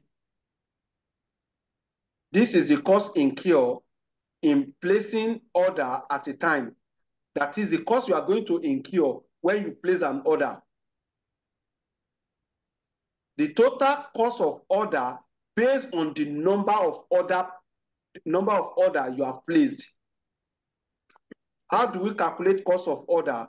Annual demand divided by what? Quantity times average cost of order. That's the formula for you to calculate your cost of order. When you divide your annual demand divided by the quantity, your EOQ, that quantity they use there is called EOQ quantity. It gives you the number of order.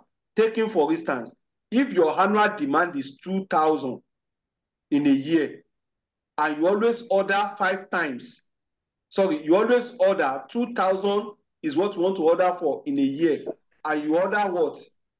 500 at a time. How many times are you going to have as your number of order? Divided by 2. As 2,000 divided by 500. You are going to have what? Is that not 4 times? Yes, sir. That is what we call what? Number of order, which means you have what? Your reorder cycling is what? 4 times.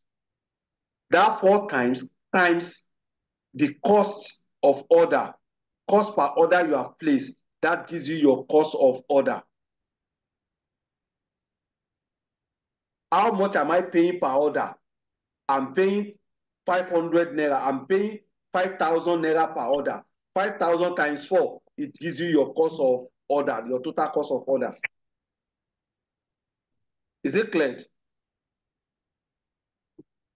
Then Yes, what are the associating costs? Associating costs with cost of order. Likely costs you are meant to look at when this comes to cost of order. Cost of placing an order, cost of monitoring the order, cost calling or telephone charge, transportation costs, loss in transit, insurance. All these are examples of what we call cost of order. They can ask you in an exam.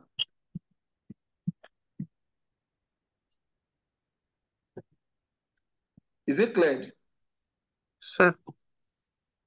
The Yes, next sir. one is what we refer to as holding costs. This is the cost of managing or carrying inventory in the organization. What will enable you to stock that thing, make sure that those goods are properly kept. That is what we refer to as what? Holding cost. The cost you are meant to incur in the ways of keeping those stock.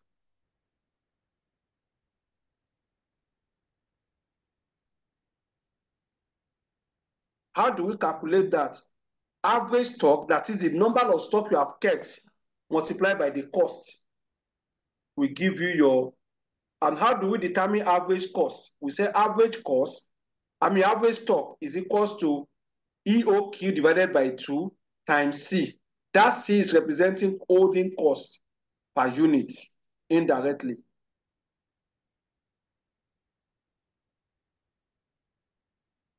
What are the associating costs with holding costs? We have inspection costs, we have privilege, we have what we call stock deterioration or obsolescence, that's your depreciation in stock.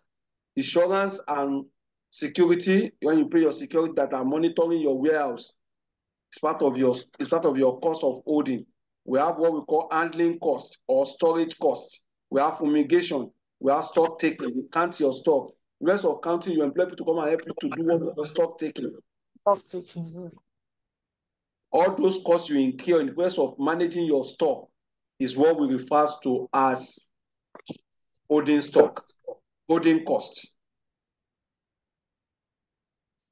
That is the first phase. Second phase now is what we call inventory valuation.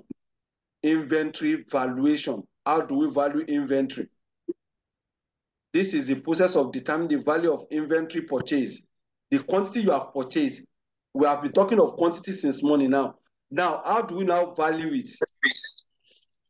The valuation system is what we refer to as what? Inventory valuation.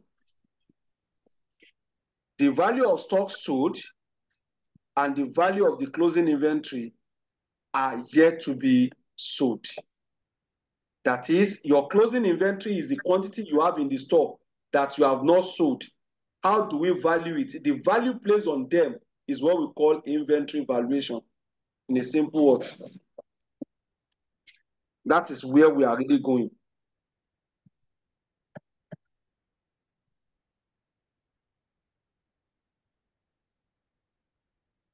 The basic rule for that. The valuation of inventory can be extremely important for financial reporting. You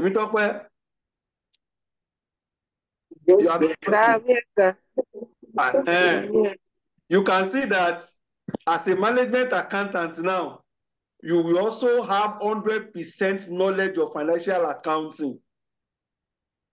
Yes, sir. That is what they are telling us here. That for you to work, you need to know the value of inventory you want to place in your financial reports. Because the valuation affects both cost of sales and profits and the total what? Asset value in the financial position. You can't dare that.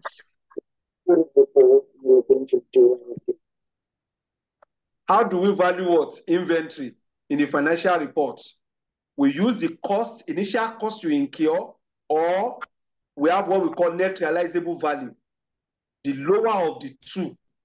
Lower of the two.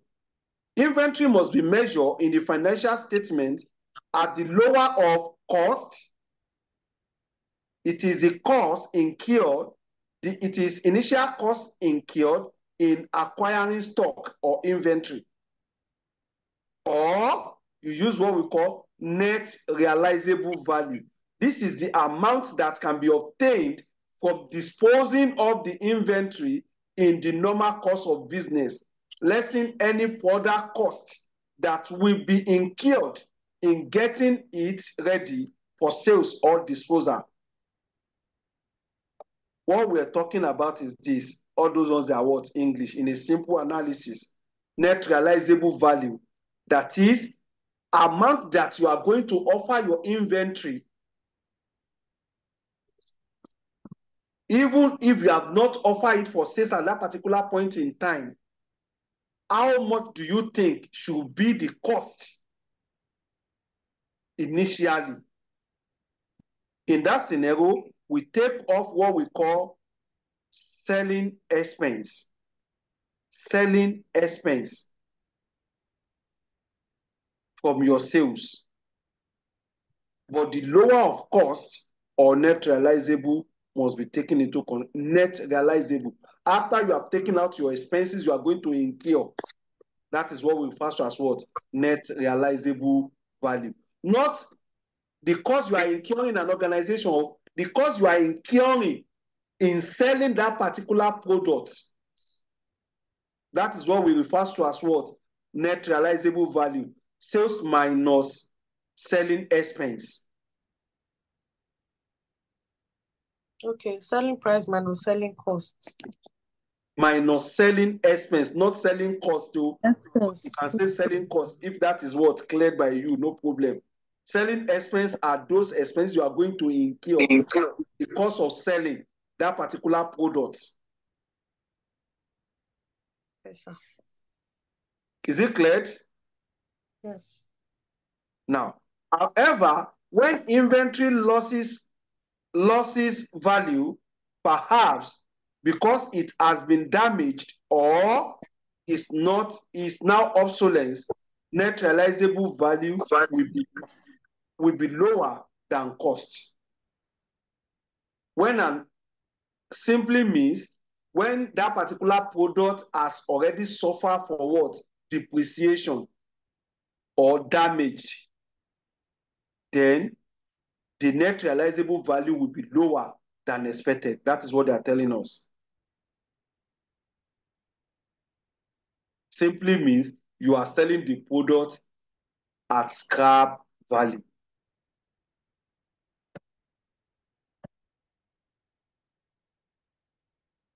Okay? Now, cost formula in valuing our stock. Okay, let me just read this. Cost and net realizable value should be considered for each separately identified item, which I made mention of. The product must be what you are looking at, or group of similar inventory, rather than inventory in value, not the total. We consider it individually or group.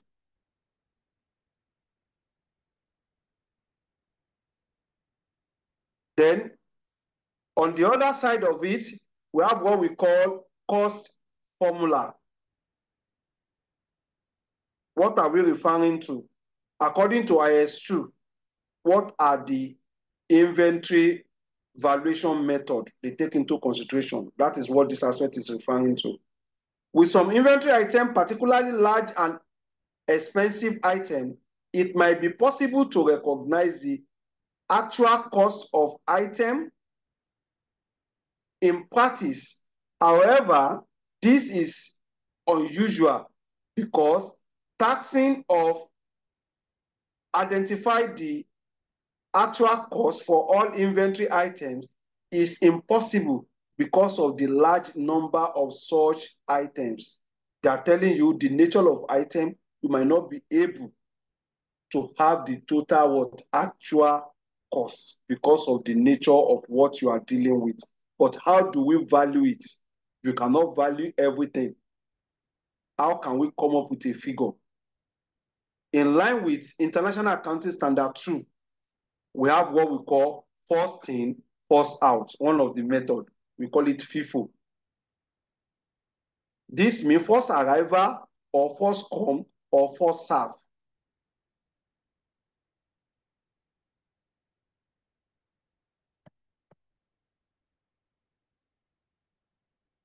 To establish the cost of inventory using FIFO, it is necessary to keep a record.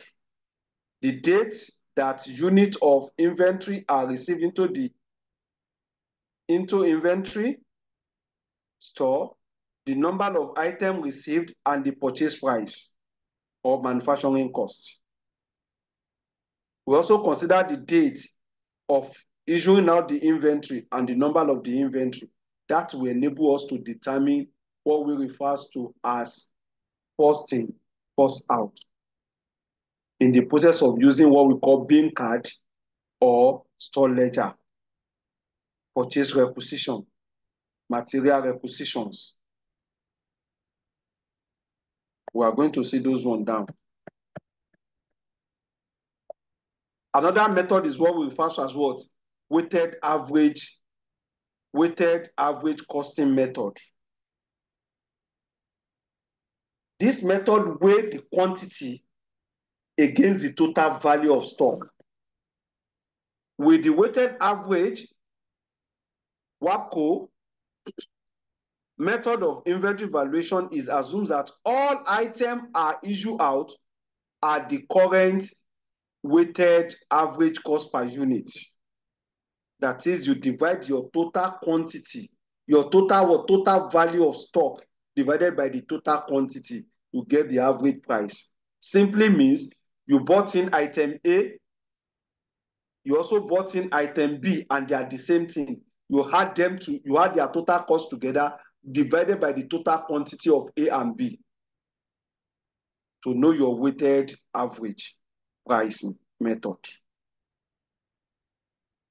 We can also call it weighted average pricing method to know the price to issue out your stock from store. Now, this is what they quote for us as formula. Cost of inventory currently in store plus cost of the new item received divided by the number of units currently in store plus the number of new items received. That is how to calculate weighted average.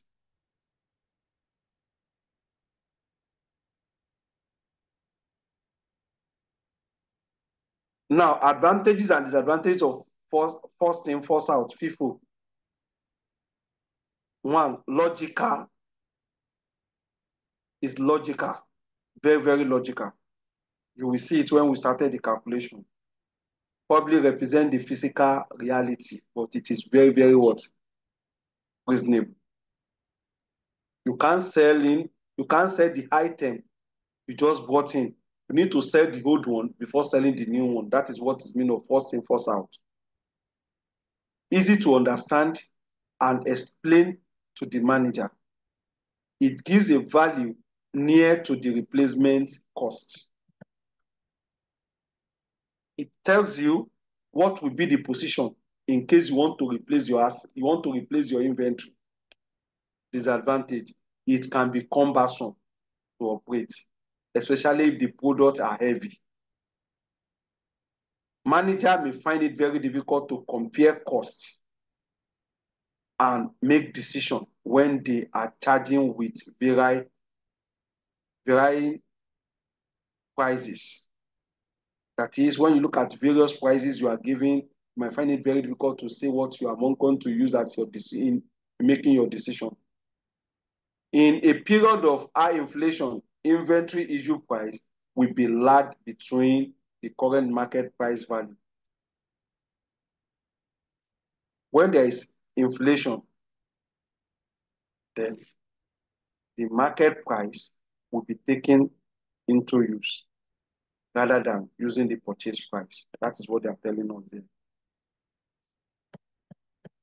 Then WAPCO. This one smooths out pricing fluctuation. Issue of price fluctuation will be out. You will get the actual what we're supposed to sell. Easy to administer when FIFO or LIFO.